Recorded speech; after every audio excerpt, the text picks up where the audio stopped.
अथ श्रीनृसिंहकवचम्। नृसिंहकवचं वक्ष्ये प्रह्लादेनोदितं पुरा। सर्वरक्षाकरं पुण्यं सर्वोपद्रवनाशनं सर्वसम्पत्करं चैव स्वर्गमोक्षप्रदायकं।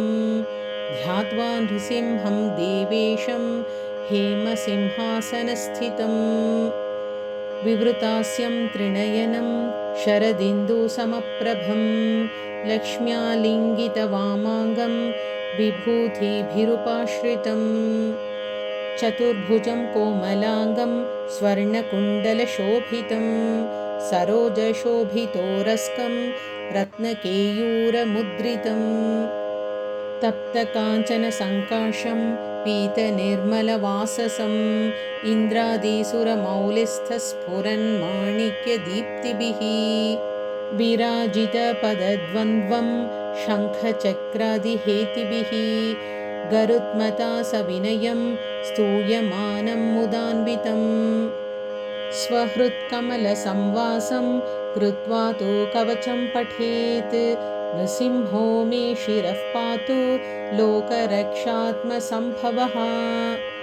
सर्वगोपीस्तम्भवासः फालं मे रक्षतु ध्वनिं नृसिंहो मे दृशो पातु सोमसूर्याग्निलोचनः।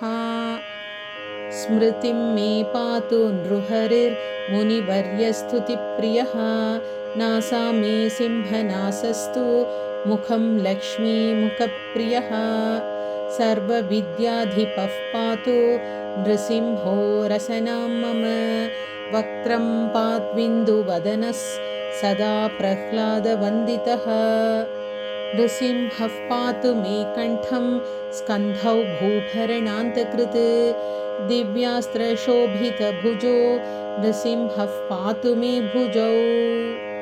करौ मे देववरदो नृसिंहः पातु सर्वतः हृदयं योगिसाध्यश्च निवासं पातु मे हरिः।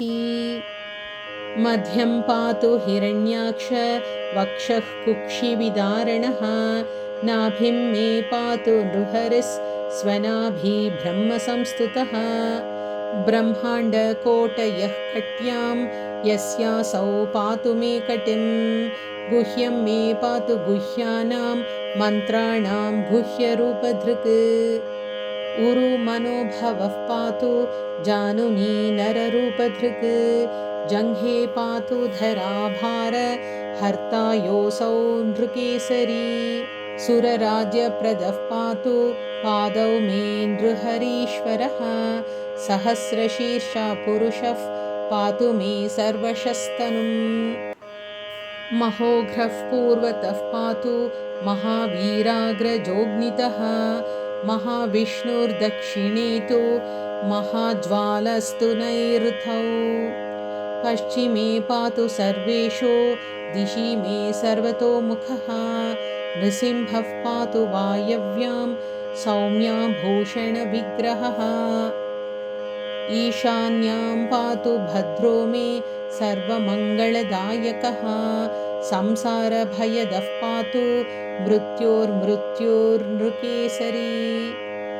इदं नृसिंहकवचं प्रह्लादमुखमण्डितं भक्तिमान्यः पठेन्नित्यं सर्वपापैः प्रमुच्यते।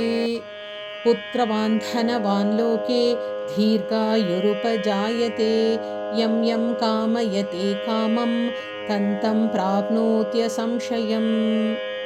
सर्वत्र जयमाप्नोति सर्वत्र विजयी भवेत् भूम्यन्तरिक्षदिव्यानां ग्रहाणां विनिवारणम्।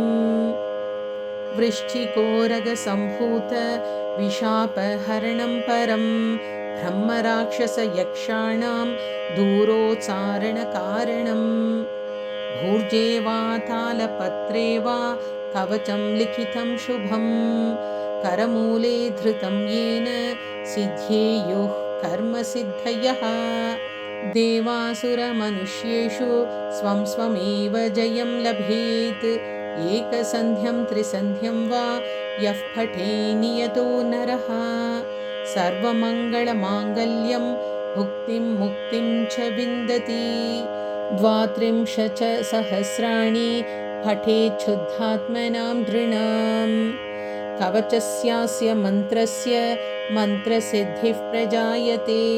अनेन मन्त्रराजेन कृत्वा भस्माभिमन्त्रणम्। तिलकं विन्यसद्येस्तु तस्य ग्रहभयं हरेत्। 3 जपमानस्तु दत्तं वार्यभिमन्त्र्य च। पाशयेद्यो नरो मन्त्रं नृसिंहध्यानमाचरेत्। तस्या रोगाः प्रणश्यन्ति ये च स्युः कुक्षिसम्भवाः। किमत्र बहुनोक्तेन नृसिंहदृशो भवेत्। मनसा चिन्तितं यत्तु सत चाप्नोत्यसंशयम्।